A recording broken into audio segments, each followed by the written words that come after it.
Hello and welcome back. So we are still on the Blue Flamingo strategy. The name is Tom and I'm your host for this podcast or YouTube channel, depending on what time you're actually listening to this. And today it seems I am on a roll, so thank God for that.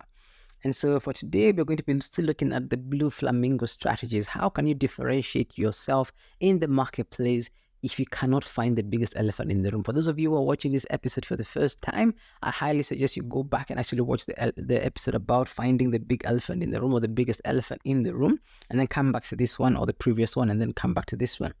Now, so moving on from a previous episode, we talked about how you can differentiate yourself by process. And we gave an example of the black ivory coffee, whereby how the coffee is actually produced and what makes it so valuable. And it actually sticks to your memory. And actually, it's something that you can remember, whereby the coffee is made, from poop from elephants, from elephant poop. And, no pun intended, but the name's got black ivory coffee. So I guess, that's where the name came from. Anyway. So that's how the coffee is made. And so for this episode, we're going to talk about how you can actually differentiate yourself. And this one is going to be through contrast. Now, what do I mean by contrast? I mean, you have two things that have no relationship to each other, but are factored in the personal brand that you're building when you're building an expert business.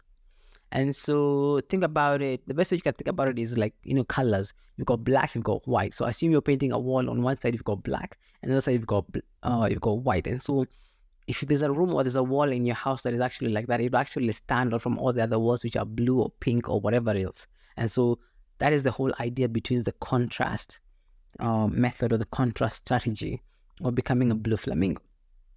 Now, what do I mean by this? Now, I'm going to give you an example about this guy called in the marketing space. If you've been in the marketing space, there's this guy called Alex Hormozi. Now, if you quickly do a Alex Hormozi, I'm just going to spell that out to you. That is Hormozi. And if you do a quick Google search of the guy, you find he's a bulk guy. He's a bodybuilder. He's ripped. Okay, not completely ripped, but he's well built. He's built like a truck. He's a big guy, and he goes to the gym and he works out and whatnot. And so aside from that, he's also an owner currently of multiple companies that make north, about, I don't know, 7, 8, 9 figures almost, I think, hundreds of millions of dollars a year. And so he teaches people about marketing and how to create businesses that last and how to help people go from zero to kind of $3 million, and then from 3 to $10 million, and so on and so forth. But one thing that you'll notice about him is, one, he teaches about marketing, and two, he's also a bodybuilder. And so those two things kind of stand out every time you see that guy, every time you hear him, I don't know, call it preaching about marketing and talking about marketing. You always see those two things. First of all, you see he talking about marketing. You see this big guy, this built guy, this bodybuilder talking about marketing. In all these videos, that's the two things that you will see. A built guy talking about marketing. And that is one way that you can actually differentiate yourself. So ask yourself this. So the point of this example is, no, actually, I'm going to give you another example before I give you the point of this.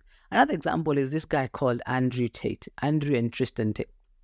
Now, the year I'm actually recording this is the year 2024, and it was last year and the year before where they blew up on the internet and on TikTok. And so you have Andrew Tate talking about, everybody's talking about Andrew Tate or Tristan Tate, and these two brothers who have been taking the internet over by storm.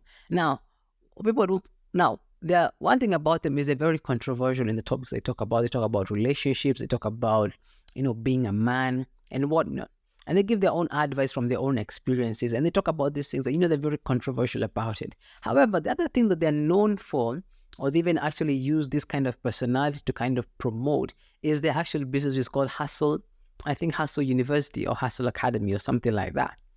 And what they teach there is about marketing. You have people who've made millions. They teach about affiliate marketing, e-commerce marketing, cryptocurrencies, and all these other avenues, online avenues of making money online. And so you find a distinct contrast about the two areas. So in one area, you find this Alex Hormozi who talks about marketing, and he's a fit guy.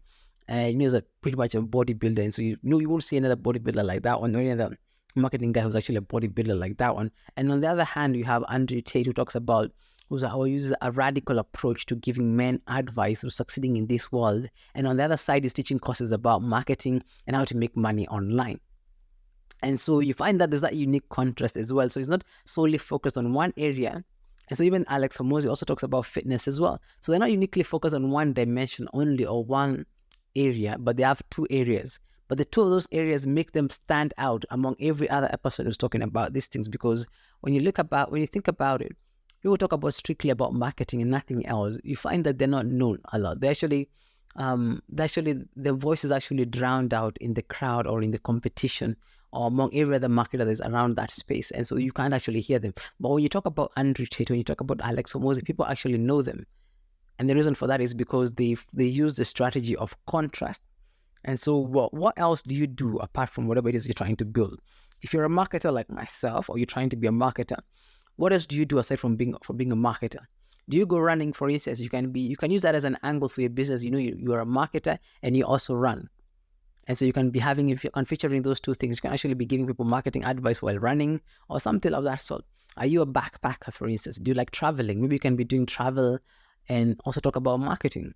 Do you go snowboarding, for instance? What kind of hobbies do you have? Do you play pool? You can actually be giving advice while playing pool. And, it just helps you stand out from the market. And so that's sort of the area about contrast. It doesn't necessarily have to be a hobby that you're doing, aside from what you're doing. It can be anything. You can be cooking and actually teaching people about marketing. Or you can be, whatever it is. Just think of something else that you actually love aside from the expert business that you're building, and think of a way, can they match together? Can you connect the two together? For instance, I love coffee and I love marketing, so I can actually be talking to people while I'm making, a different blend of coffee, or for instance, something like that. Anyway, these are just ideas to get you to think outside of the box and how to actually differentiate yourself from the marketplace or from your competition. That way, you can kind of cut short the time it takes for you to actually get attention or people to notice you, and you can actually be able to cut through the noise of your competition. And that's it for this episode. Thank you so much for listening. Looking forward to hearing your comments on the section below, and let me know what your thoughts are. What ideas do you have? Don't worry about posting them there. Don't be afraid. Most people don't actually take action. And in fact, even most of my listeners, I know most of them probably will not take action. I hope they do. I really hope they do. But anyway, that's life. Most people don't take action. They just consume information and do nothing about it. But I hope you guys are going to be the unique example. All right. So let me know your thoughts in the comment section below, and looking forward to hearing from you guys. See you on the next episode. Bye.